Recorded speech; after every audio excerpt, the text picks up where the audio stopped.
Hi everyone, this is Sonya from the Highlands Center for Natural History, and I'm here at Willow Lake today in the Granite Dales looking for frogs. Frogs are so important to so many different cultures around the world, like this wooden reticulated frog mask from Bali, Indonesia that represents the different life stages that people go through. Or Chu, the three-legged fortune toad from China. Or Chalk, the rain god from Mexico. Oh, and there's Kermit the Frog from the United States. Do you know all of the sounds that our Arizona frogs make? It is important to know what they look like and to be able to recognize them by sight, but it's even more valuable if you can learn their different distinctive calls that each species makes. Because when we go out to count frogs, they're mostly nocturnal, so it's dark and they're tiny and hard to see, but they're very vocal and very loud. In the United States, we call a frog's call ribbit, ribbit. But in England, they call it croak, croak. And in Japan, it's kiro, kiro. And in France, koa, koa. No matter how you think a frog sounds, it's true that only the male frogs call. They call for three reasons: to let everybody within earshot know that the weather is beautiful and the water is fine, that they're available, and that they are so good looking. Female frogs come down to the water when they hear their call, look for their males to breed with, and lay their eggs.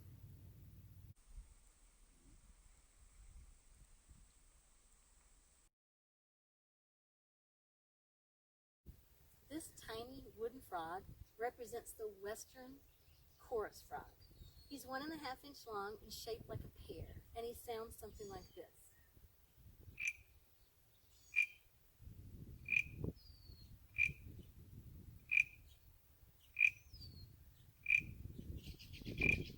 This is actually a musical instrument made entirely out of a single piece of monkey pod wood, and it originated in Vietnam about 2,000 years ago. The 2-inch long barking frog lives in rocky outcrops and lays his eggs in dry crevices. And it's unique because the young develop entirely inside the egg and skip the tadpole stage since they don't have any water. It sounds like this.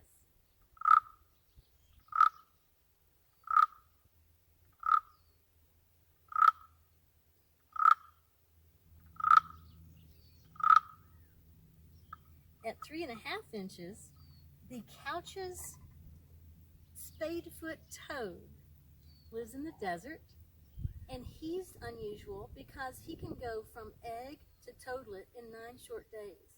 That's a huge advantage if you live in the desert and your water's going to dry up quickly. He sounds something like this.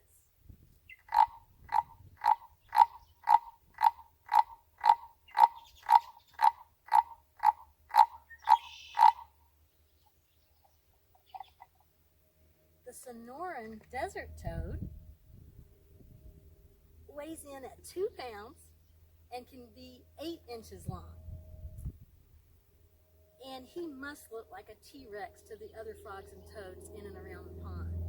He is so much bigger, and his voice is so much deeper.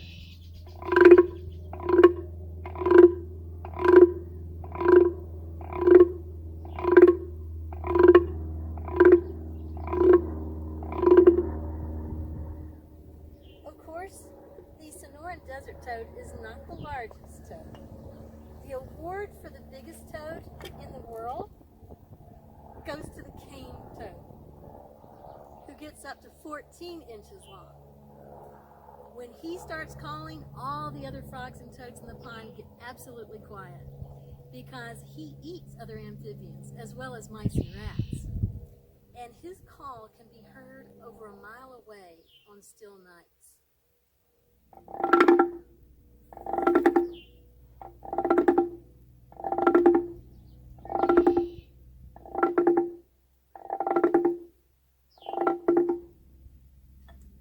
There are trained volunteers called citizen scientists, and they actually go out at night near their homes and listen for frogs and toads. They note how many they hear of each species, and they submit that data. Frog Watch USA keeps track of all the amphibians in every state. And this data is used to keep up with our amphibian populations and see how they're doing.